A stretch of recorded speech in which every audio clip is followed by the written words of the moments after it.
The alarm on the bridge of the New Horizon screamed like a dying animal. Captain Jake Morrison rubbed his tired eyes and looked at the red lights flashing across his control panel. He had been hoping for a quiet trip to the outer colonies, but the galaxy never gave humans what they wanted. "What do we have, Danny?" Jake asked his communications officer. Danny Clark's young face was pale as he listened to his headset. "It's a distress signal from Kepler 442b, sir. The human settlement there. They're asking for immediate help." Jake felt his stomach drop. Kepler 442b was one of the newer human colonies, barely 5 years old. The people there were mostly farmers and their families, trying to build a new life far from Earth. They had nothing worth stealing and no weapons worth mentioning. "Put it through," Jake said. The voice that came through the speakers was shaky and scared. "This is Lisa Parker, Colony Administrator of Haven's Rest. We need help. The Zephyrians are coming back, and this time they want more than we can give." Jake closed his eyes. The Zephyrians. Even thinking about them made his skin crawl. For 300 years, the reptilian aliens had ruled the galaxy with an iron fist. They were 8 feet tall, covered in scales that looked like broken glass, and had 4 eyes that never seemed to blink. But the worst part about them was not how they looked. It was how they thought. The Zephyrians believed that fear was the only way to keep order in the galaxy. They would destroy entire worlds just to prove a point. They would kill thousands to save themselves the trouble of killing millions later. Every species in the galaxy had learned to bow their heads when the Zephyrians came calling. "How long until they arrive?" Jake asked. 2 days, maybe less," Lisa's voice cracked. "Captain Morrison, we've always paid our tribute. We give them half of our crops, half of our minerals, half of everything we make. But now they want our children too." Jake's hands tightened on his chair. "What do you mean?" "They call it an education program. They say they're going to teach our kids about galactic citizenship. But we know what it really is. They're going to make slaves out of them." The bridge went quiet except for the hum of the ship's engines. Jake's crew looked at him with worried faces. They all knew there was nothing they could do. The New Horizon was just a transport ship. It had no weapons, no armor, no way to fight off even the smallest Zephyrian patrol. "We're 3 days out," Jake said finally. "I'll push the engines as hard as I can. Thank you, Captain. We'll try to hold on." The signal ended, leaving the bridge in silence. Jake stared at the stars outside his window and wondered what he was going to do when he got there. Watch another human colony disappear? Stand by while families were torn apart? He had seen it happen before, and it never got easier. "Sir?" Danny's voice was quiet. "There's something else. I've been monitoring the long-range communications. This isn't just happening on Kepler 442b. Jake turned to look at him. "What do you mean?" 17 human colonies have gone silent in the past month. The few ships that escaped are all telling the same story. The Zephyrians are getting more aggressive. They're not just taking tribute anymore. They're taking everything. Jake felt a chill run down his spine. 17 colonies. That was thousands of people, maybe tens of thousands. All gone without a trace. "Any word from Earth?" Jake asked. President Carter called an emergency meeting of the Colonial Defense Council. Admiral Rodriguez is mobilizing whatever ships he can find. "But sir, you know as well as I do that we don't have enough firepower to fight the Zephyrians." Jake nodded. The human fleet was small and old. Most of their ships were transports, like the New Horizon, built for carrying supplies and people between the colonies. The few military ships they had were no match for Zephyrian war vessels.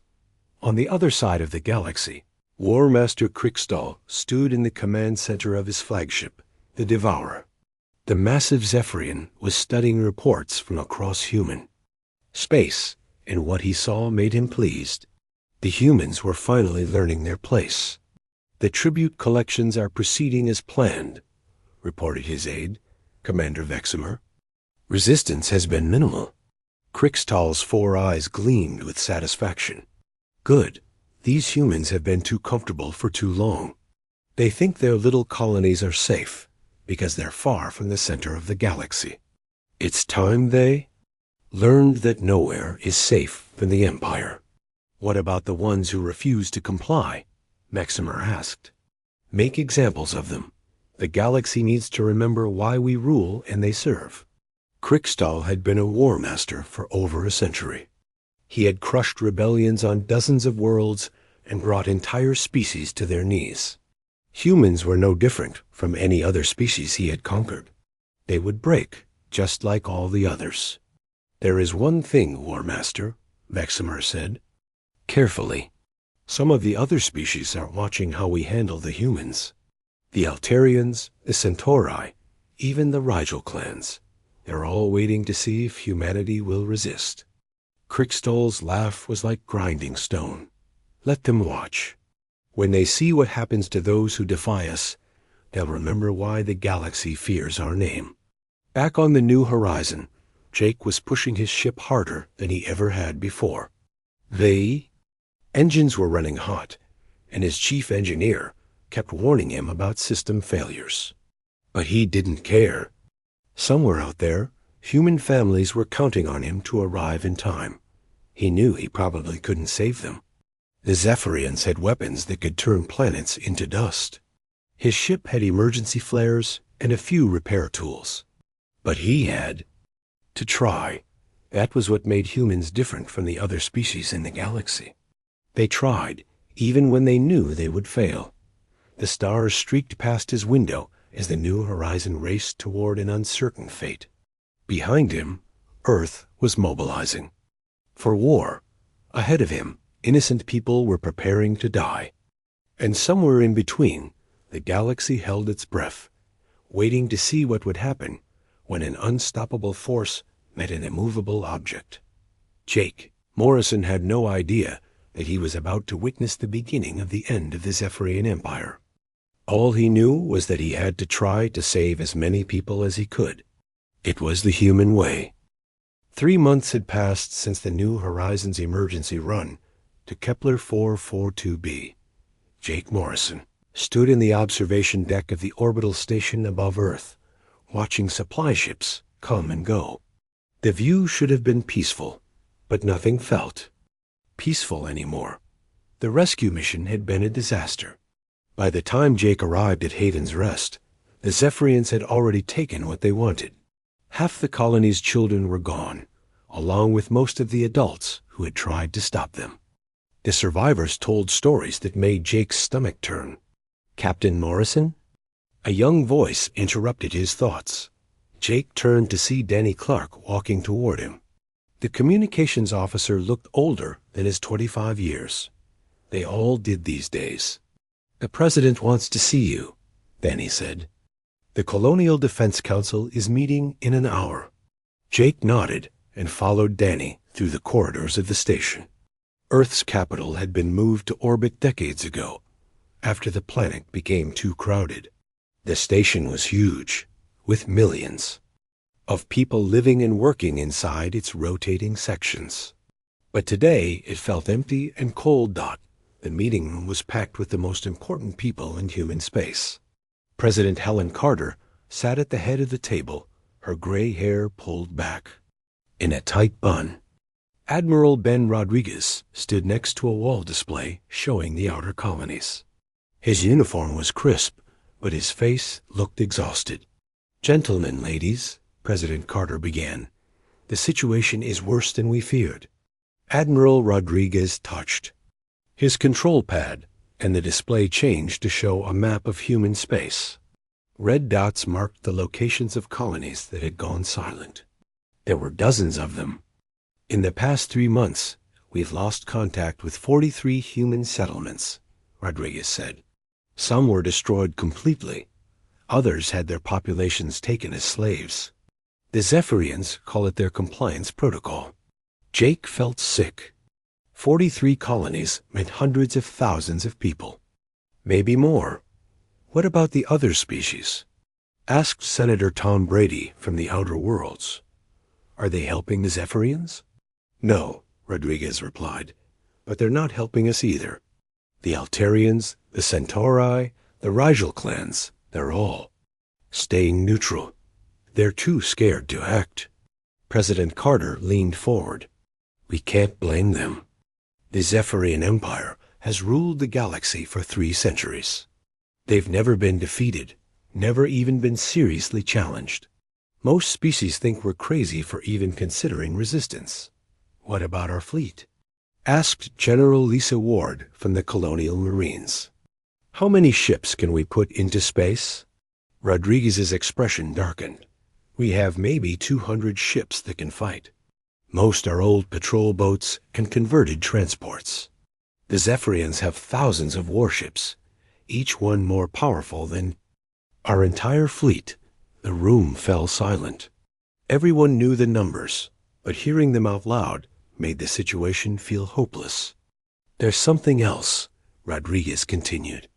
Our intelligence sources say the Zephyrians are planning something big. They're calling it the final compliance. They want to end human resistance once and for all. On the other side of the galaxy, War Master Crickstall was indeed planning something special. He stood in his private chambers aboard the Devourer, studying reports from across human space. The compliance operations were going well, but not fast enough for his taste. The humans are more stubborn than expected, Commander Veximer reported. Some colonies are evacuating before we arrive. Others are hiding their children. Crickstall's scales rattled with annoyance. They still don't understand. Fear is not just about punishment. It's about certainty. They must know that resistance is impossible. What do you suggest, War Master? We need a demonstration. Something that will be seen across the galaxy. Something that will make every species remember why they bow to us. Crickstall moved to his star chart, a holographic display showing the location of every known world in the galaxy. His 4 eyes focused on a small cluster of stars in the outer rim. Here, he said, pointing to a tiny yellow dot. Haven's Rest. It's small, isolated, and populated only by farmers and their families. Perfect for our needs. What do you want to do there? Everything. We will show the galaxy what happens to those who defy us.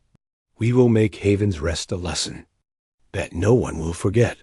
Meanwhile, on Haven's Rest itself, life went on as normally as possible. The colony had been rebuilt after the last Zephyrian visit, but everyone knew it was only a matter of time before they came back. 8-year-old Amy Foster played in the fields outside her family's home, chasing butterflies and picking flowers. Her father, Dr. Peter Foster, watched her from the porch where he was reading medical journals. Her mother, Mary Foster, was inside preparing dinner. Peter had been offered a position at a hospital on Earth, but he had chosen to stay on Haven's Rest. The colony needed a doctor, and he believed that running away from the Zephyrians would only make things worse. Someone had to stand up to them eventually. Amy, come inside for dinner, Mary called from the kitchen. Amy ran toward the house, her blonde hair bouncing in the evening breeze. She had been born on Haven's Rest and had never seen Earth or any other world. This small farming community was her entire universe. Daddy, why do the bad lizards want to hurt us? She asked as she climbed the porch steps. Peter's heart broke a little every time she asked that question. How do you explain evil to a child? How do you tell her that some beings enjoy causing pain? Because they're scared, he said finally. When people are scared, they sometimes do bad things to make themselves feel strong. But we're not scary, Amy said. We just grow food and take care of animals. I know, sweetheart. But they're not scared of us. They're scared of what we represent. Amy looked confused, so Peter tried to explain in simpler terms. They're scared that if we're not afraid of them, other people won't be afraid either. And if no one is afraid, they can't be the bosses anymore." Amy nodded as if she understood. But Peter knew she didn't really. How could she? She had never known a world where fear ruled everything. Back on Earth, the Colonial Defense Council was still meeting. President Carter had been listening to reports and proposals for hours, and none of them offered much hope. "We need allies," she said finally. "The Zephyrians are too strong for us to fight alone." "The other species won't help us," Admiral Rodriguez replied. "They're too afraid." "Then we need to give them a reason to stop being afraid," Carter said. "We need to show them that the Zephyrians can be beaten." "How?" asked Senator Brady. "Our fleet is no match for theirs." President Carter was quiet for a long moment. When she spoke again, her voice was steel. "We do what humans have always done when faced with impossible odds. We adapt. We find a way." She turned to Admiral Rodriguez. "I want you to start Project Prometheus immediately. Pull together our best scientists, our best engineers, our best military minds. I don't care if it takes years. I want weapons that can hurt the Zephyrians. I want ships that can outrun them. I want tactics they've never seen before." "And if they attack us before we're ready?" Rodriguez asked. "Then we make them pay for every victory. We make them remember that humans don't go quietly into the night." The meeting ended with new determination, but also with the knowledge that time was running out. Across the galaxy, the Zephyrian Empire was preparing for its final solution to the human problem. And on a small farming world called Haven's Rest, a little girl named Amy Foster was about to become the spark that would ignite a galactic war. The stage was set for a confrontation that would change everything. The question was not whether the Zephyrians would strike, but when, and whether humanity would survive long enough to strike back. The morning of Tuesday, March 15th, 2387, started like any other day on Haven's Rest. Amy Foster woke up early and helped her mother feed the chickens behind their small farmhouse. The sun was bright and warm, and the field stretched out in every direction, covered with the green shoots of new crops. Amy's father, Dr. Peter Foster, was already at the small clinic in town, treating a farmer who had hurt his back. Her mother, Mary Foster, was preparing for another day of teaching at the colony school. Life on Haven's Rest was simple and peaceful, exactly the way they liked it. None of them knew that 3 Zephyrian ships were already entering the system. Sub-Commander Zarthik stood on the bridge of his assault vessel, watching the small human colony grow larger on his viewing screen. The planet was even more pathetic than he had expected. A few scattered buildings, some primitive farms, and maybe 300 humans in total. It would take his forces less than an hour to complete their mission. "Orders, Sub-Commander?" asked his weapons officer. "Land near the main settlement. I want all the humans gathered in one place. This needs to be seen by everyone." Zarthik had been chosen for this mission because of his reputation for thoroughness. War Master Crickstall wanted Haven's Rest to become a lesson that would echo across the galaxy. The message was simple. This is what happens when you resist the Empire. The 3 ships descended through the atmosphere like falling stars. Their engines roared so loudly that every person in the colony could hear them coming. By the time they landed in the field next to the town, a crowd had already gathered to watch. Dr. Foster ran from the clinic when he heard the ships.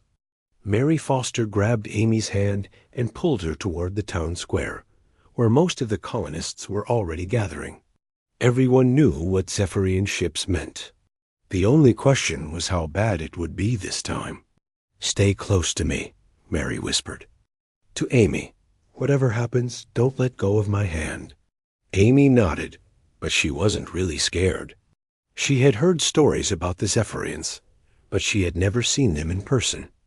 To her 8-year-old mind, they were just another kind of alien, like the friendly blue people who sometimes visited to trade for vegetables. The ship doors opened with a hiss, and the Zephyrians emerged. They were even more terrifying than the stories suggested. 8 feet tall, covered in scales that looked like broken glass, with 4 eyes that seemed to see everything at once. They moved with the confidence of beings who had never known defeat. Sub-Commander Zarthik walked to the center of the square, his heavy boots making the ground shake with each step. Behind him came 20 more Zephyrians, all carrying weapons that hummed with deadly energy. Humans of Haven's Rest, Zarthik's voice boomed across the square.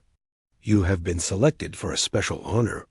Today, you will help us teach the galaxy about the price of defiance. Dr. Foster pushed through the crowd until he stood in front of the alien commander.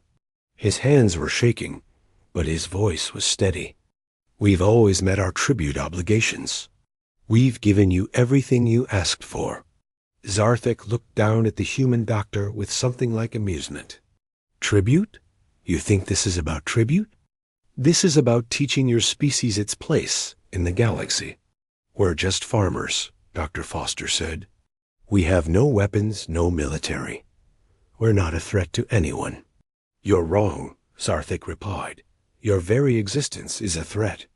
You humans have this dangerous idea that you deserve to be free, that you can build your own communities, raise your own children, live your own lives.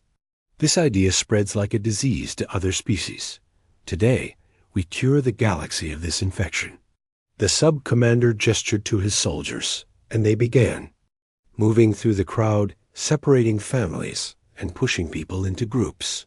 The younger humans were placed on one side, the older ones on the other. Amy found herself pulled away from her parents, despite her mother's desperate grip. Please, Mary Foster begged. She's just a child. She hasn't done anything wrong. That's exactly the point, Zarthik said. Children are the future. If we break the future, we break the species.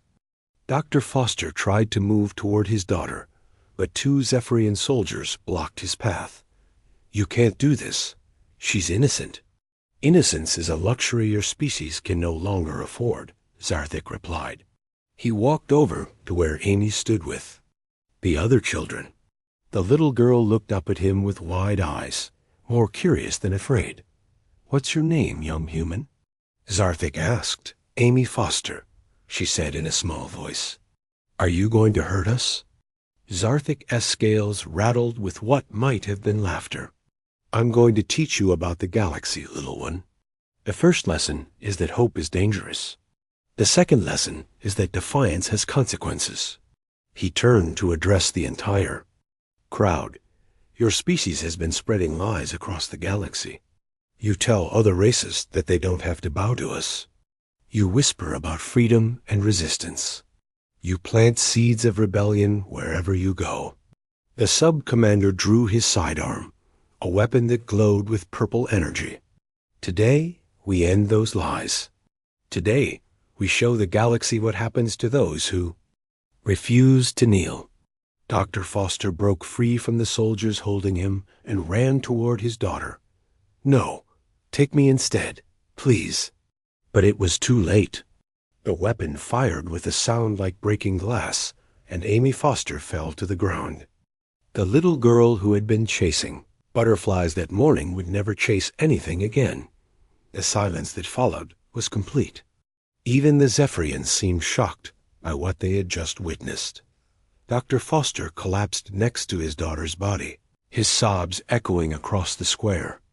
Mary Foster screamed, a sound that seemed to come from somewhere deeper than the human soul.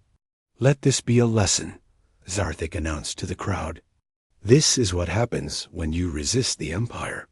This is what happens when you teach your children that they are free. But something had changed in the square. The humans were no longer looking at the ground in fear. They were looking at the Zephyrians with something much more dangerous than fear. They were looking at them with hatred. What Sub-Commander Zarthik didn't know was that the colony's emergency beacon had been broadcasting the entire scene. The small device, hidden in the town's communication tower, had been sending live video to every human ship within 50 light years. It was standard protocol for all colonies. If the Zephyrians came, make sure the galaxy saw what they did. On the New Horizon, Captain Jake Morrison watched the broadcast with growing horror. He had been on his way to deliver supplies to another colony when the signal reached his ship. Now he sat in his captain's chair, staring at the screen, unable to believe what he was seeing. "Sir?" Danny Clark's voice was barely a whisper. "Should we cut the transmission?" "No," Jake said, his voice hard as stone. "Let everyone see this. Let the whole galaxy see what these monsters really are." The broadcast continued for another hour as the Zephyrians systematically destroyed the colony. They took the remaining children, killed anyone who tried to resist, and burned the buildings to the ground. By the time they were finished, Haven's rest was nothing but smoke and ashes, but the damage was already done. The images of Amy Foster's death were spreading across human space faster than the Zephyrians could stop them. Within hours, every human colony, every human ship, every human settlement had seen what happened in that dusty square. On Earth, President Helen Carter watched the broadcast in her office, with tears streaming down her face. When it ended, she stood up and walked to her communication console. "Get me Admiral Rodriguez," she said, "and contact every human ship in the fleet. I have an announcement to make." 20 minutes later, President Carter appeared on screens across human space. Her speech was exactly 90 seconds long, and it would be remembered for as long as humans existed. "My fellow humans," she began, "you have all seen what happened today on Haven's Rest. You have seen what the Zephyrians do to our children. You have seen the price of their so-called order." She paused, letting the words sink in. "As of this moment, we are no longer subjects of the Zephyrian Empire. We are no longer their servants or their slaves. We are at war." The president's voice grew stronger. "They think they can break us by killing our children. They think they can rule us through fear. They are wrong. Today they didn't just kill Amy Foster. They killed the last of our willingness to submit. To every human listening to this broadcast, remember her name. Remember her face. Remember that she died because we were too afraid to fight back. That changes today. That changes now." The broadcast ended, but the echo of her words would be heard across the galaxy. The Zephyrians had ruled through fear for 3 centuries.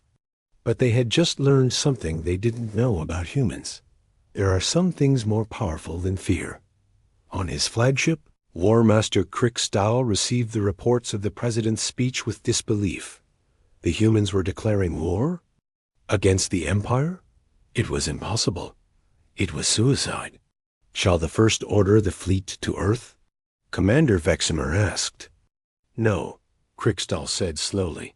"Let them come to us. Let them throw themselves against our defenses. When they see how hopeless their cause is, they'll surrender."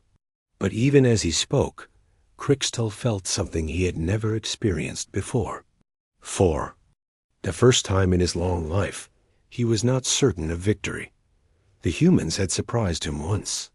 What if they surprised him again? The war that would reshape the galaxy had begun, and it all started with the death of one little girl. The first human attack came exactly 1 week after Amy Foster's death. It was small, almost pathetic by Zephyrian standards. 3 converted cargo ships attacked a supply depot in the Outer Rim, destroying a warehouse full of medical supplies. Before disappearing into hyperspace, War Master Crickstow wasn't even informed of the attack until 6 hours later. To him, it was proof that the humans were as weak as he had always believed. But Sub-Commander Zarthik, still stationed near the ruins of Haven's Rest, felt differently. "They're not fighting like other species," he reported to his superior. "They're not trying to hold territory or protect their homeworld. They're just hitting us and running away." "Because they're cowards," Crickstow replied. They know they can't win a real battle. But Zarthik wasn't convinced. He had seen the look in the humans' eyes when Amy Foster died. That wasn't the look of cowards. That was the look of people who had nothing left to lose. On Earth, Admiral Ben Rodriguez stood in the secret facility buried deep beneath the Rocky Mountains. Project Prometheus had been running for 3 months, and the results were starting to show. The main floor of the facility was filled with spacecraft, unlike anything the galaxy had ever seen. "Report," Rodriguez said to his chief engineer, Dr. Karen White. "We've completed the first batch of Wraith-class fighters," Dr. White replied. "Stealth coating, hyperspace capability, and armed with the new plasma lance weapons. They're small, fast, and almost impossible to detect." Rodriguez nodded. The Wraith fighters were based on technology that humans had been developing in secret for decades. While other species had focused on building bigger and more powerful ships, humans had focused on building smarter ones. "What about the crews?" Rodriguez asked. "We've got volunteers from every colony. More than we can use, actually. Everyone wants to fight after what happened to Amy Foster." Rodriguez walked over to one of the fighters. It was sleek and black, about the size of a small transport ship. It didn't look like much, but it carried enough firepower to destroy a Zephyrian cruiser. "Sir?" Dr. White hesitated. "Are you sure about this strategy?" "We're talking about fighting. A guerrilla war against an empire that controls hundreds of worlds." "That's exactly why it will work," Rodriguez replied. "The Zephyrians are used to fighting conventional battles. They expect their enemies to meet them in space with fleets and armies. We're going to do something they've never seen before." "Captain." Jake Morrison was now Commodore Jake Morrison, and he was leading the first real test of the new strategy. His small fleet of 12 Wraith fighters was approaching a Zephyrian patrol group near the Centauri system. The enemy ships were massive compared to his fighters, but size wasn't everything. "Remember," Jake said into his communication system, "we're not here to win a battle. We're here to send a message. Hit them hard, hit them fast, and get out before they know what happened." The Zephyrian patrol consisted of 3 heavy cruisers and a dozen smaller escort ships. They were traveling in the standard Imperial formation, confident that no one would dare attack them. Their sensors didn't even detect the human ships until it was too late. Jake's fighters struck like lightning. The plasma lance weapons cut through Zephyrian armor like paper, and the enemy ships exploded in brilliant flashes of light. Within minutes, the entire patrol was either destroyed or crippled. "That's for Amy Foster," Jake said quietly as his fighters jumped to hyperspace. The attack sent shockwaves to the Zephyrian military. For the first time in 3 centuries, an Imperial patrol had been completely destroyed. But it wasn't the loss of ships that worried the Zephyrian command. It was the fact that they had never seen the attackers coming. How is this possible? War Master Kriksdal demanded of his intelligence officers. "How did they get past our sensors?" "We're not sure," replied Intelligence Commander Thexka. "The attack signatures don't match any known human technology. It's like they've developed an entirely new type of warfare." Kriksdal studied the tactical reports with growing unease. The humans had somehow built ships that could appear and disappear at will. They could strike anywhere, any time, and there was no way to predict their next target. "Double the patrols," he ordered. "I want every system watched. I want every ship escorted. The humans want to play games? We'll show them what happens when you anger the Empire." But the attacks continued. Human fighters appeared out of nowhere, destroyed their targets, and vanished before reinforcements could arrive. Supply convoys were hit, communication stations were destroyed, and isolated outposts were reduced to rubble. More importantly, the attacks were having an effect on the other species in the galaxy. The Altarians, who had been neutral for decades, quietly began sharing intelligence with human forces. The Centauri Trade Consortium suffered mysterious accidents that delayed shipments to Zephyrian worlds. Even the warrior clans of the Rigel sector began questioning whether the Empire was as invincible as it claimed. "The other species are starting to turn against us," Commander Veximer reported during a strategy meeting. "They're not openly joining. The humans, but they're not helping us either." "Then we make an example of them too," Crystal snarled. "Fear is the only language the galaxy understands." But fear was losing its power. Every human victory, no matter how small, proved that the Zephyrians could be beaten.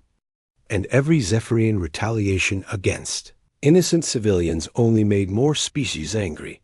On a trading station in the neutral zone, Captain Elena Santos of the Altarian Federation was having a secret meeting with Commodore Morrison. The two officers sat in a small cafe, speaking in low voices while trying to look like casual travelers. "My government can't officially help you," Elena said, "but we can provide intelligence about Zephyrian ship movements. And if some of our supply ships happen to malfunction near your bases, well, accidents happen." Jake nodded. "What about the others? The Centauri? The Rigel clans? They're all watching to see if you can really win. If you can prove that the Empire can be defeated, they'll join you. But they need to see something big. Something that shows the galaxy that the Zephyrians aren't gods." Jake understood. The small attacks were hurting the Empire, but they weren't enough to inspire a full-scale rebellion. The humans needed a major victory, something that would make the galaxy stop and take notice. "What do you suggest?" he asked. Elena leaned forward. "Zephyr Prime, the Empire's capital world. If you could strike there, if you could prove that even their homeworld isn't safe, it would change everything."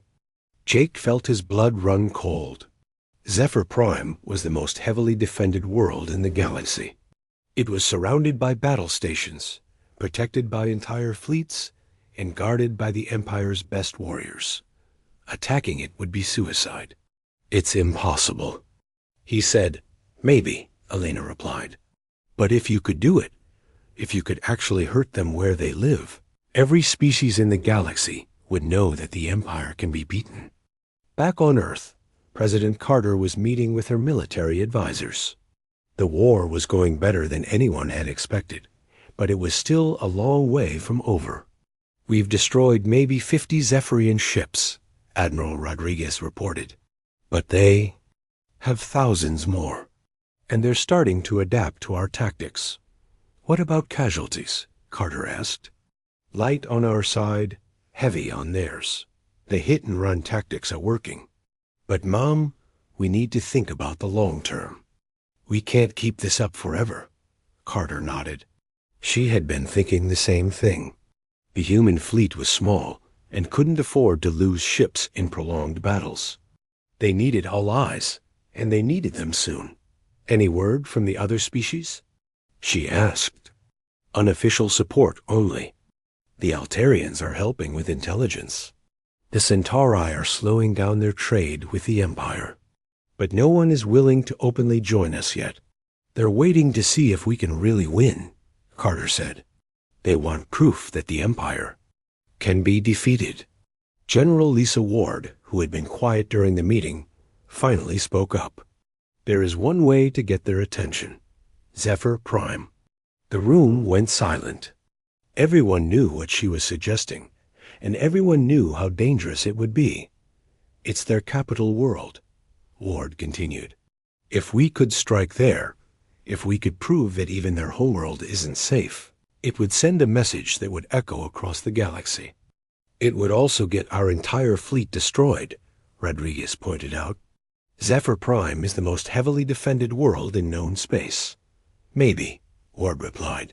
"But what if we're not trying to conquer it? What if we're just trying to prove it can be touched?" Carter considered this.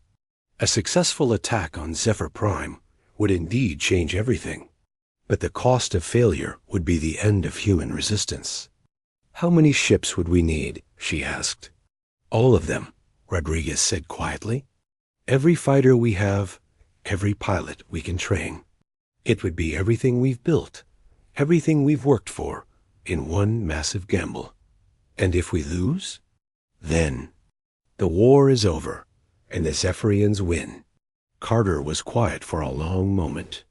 Through the window of her office, she could see Earth turning slowly below. Billions of people lived on that world, and billions more on the human colonies. All of them were counting on her to make the right decision. Do it, she said finally.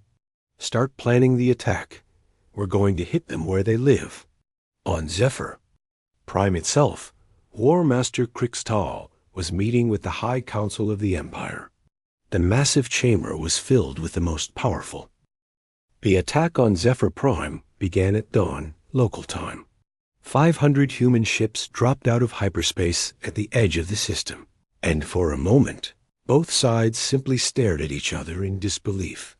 The Zephyrians couldn't believe that the humans had actually come. War Master Krixtal stood on the bridge of his flagship, watching the sensor displays with a mixture of anger and admiration. The humans had somehow managed to bring their entire fleet to the most heavily defended system in the galaxy. How did they get past our scouts? He demanded. Unknown, War Master, his aide replied. They appeared on sensors only moments ago. Krixtal studied the tactical display. The human fleet was small compared to his own forces, but they were positioned perfectly to avoid his heavy weapons.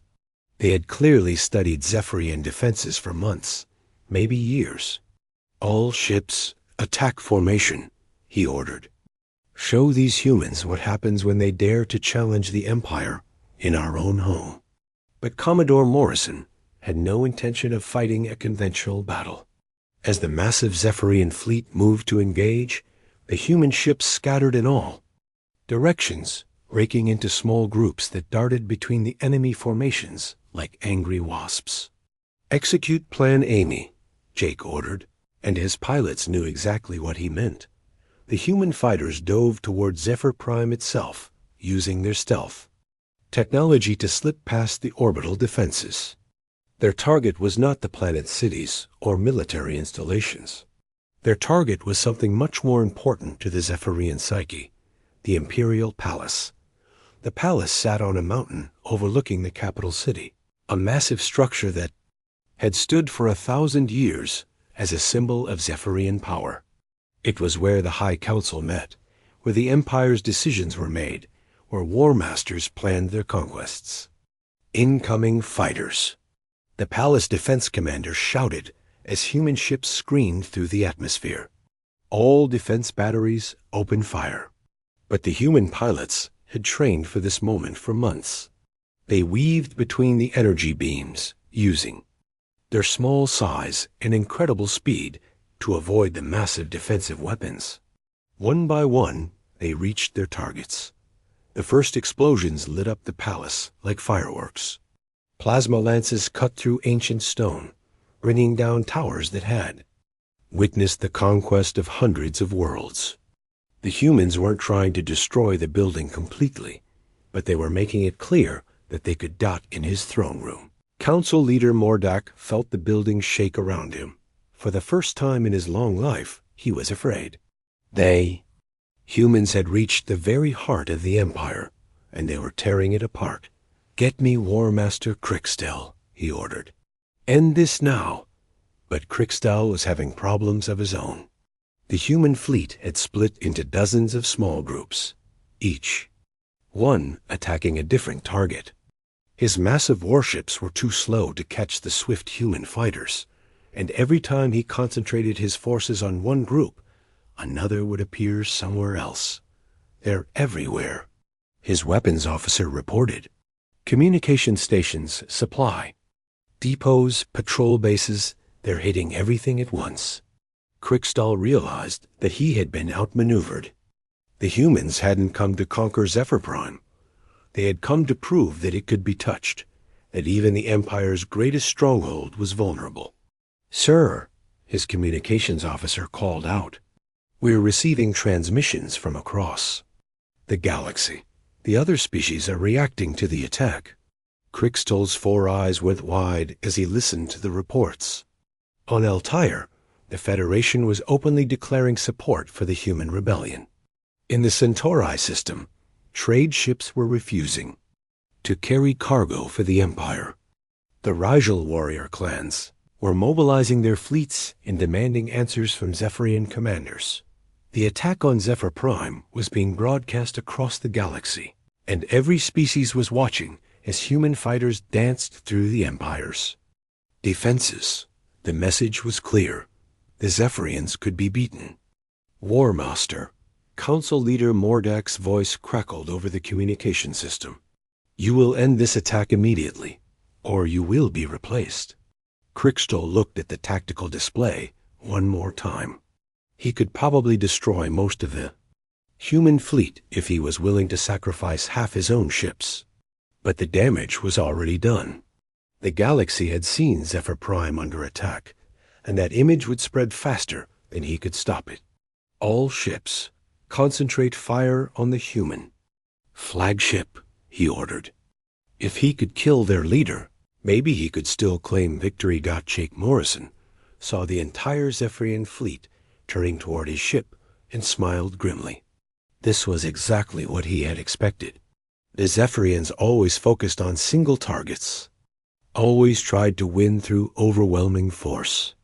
This is Commodore Morrison to all ships, he broadcast. Execute final phase. Time to go home. A human fleet suddenly stopped attacking and began jumping to hyperspace.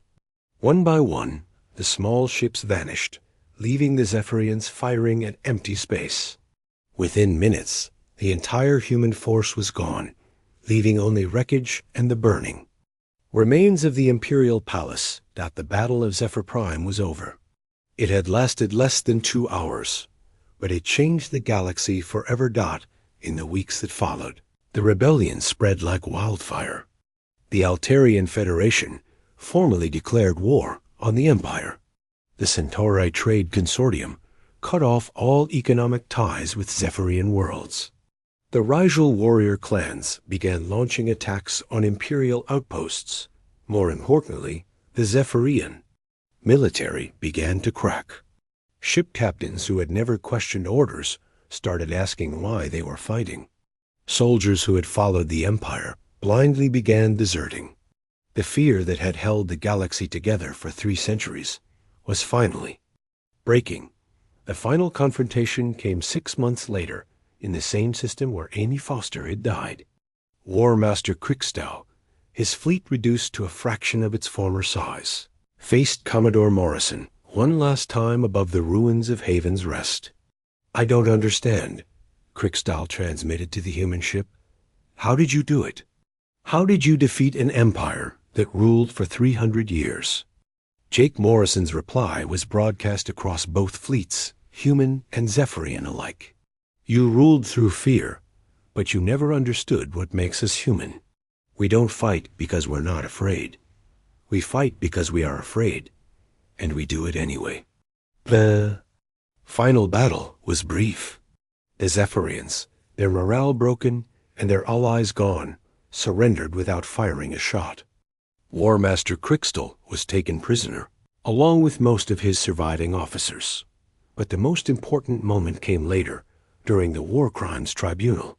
Sub-Commander Zarthik, a Zephyrian who had killed Amy Foster, stood before a panel of judges from dozens of species. He expected to be executed, to pay for his crimes with his life. Instead, he was sentenced to spend the rest of his days helping to rebuild the worlds he had destroyed. It was a punishment that confused him completely. Why? He asked the human. Judge, why not just kill me? I murdered your child. The judge, who happened to be Dr. Peter Foster, Amy's father, looked at the alien with eyes full of pain but not hatred. Because killing you won't bring her back. But maybe, if you spend your life making amends, some good can come from all this tragedy. Zarthik would never understand humans, but he would spend the next 40 years trying to earn their forgiveness. War ended not with the destruction of the Zephyrian homeworld, but with the signing of the Galactic Accords. A new agreement established principles that the galaxy had never known. cooperation instead of domination, diversity instead of uniformity, hope instead of fear. The ceremony took place aboard the Amy Foster Memorial Station, a massive space station built in orbit around the ruins of Haven's Rest. Representatives from hundreds of species gathered to sign the document that would reshape galactic civilization. President Carter, now elderly but still strong, delivered the final speech of the ceremony. We gather here not to celebrate victory, but to remember the price of freedom. Amy Foster died because we were too afraid to stand up for what was right. Let us make sure that no child ever pays that price again. As the ceremony ended, children from dozens of species played together in the station's gardens. Human children laughed alongside young Altarians, Centauri, and even some Zephyrians whose parents had chosen to embrace the new order. The galaxy was still far from perfect. There were still conflicts, still injustices, still beings who preferred the old ways of fear and domination. But something fundamental had changed. For the first time in 3 centuries, hope was stronger than fear. In a small memorial garden at the center of the station, a simple stone marker bore the words that had become the motto of the new galactic order.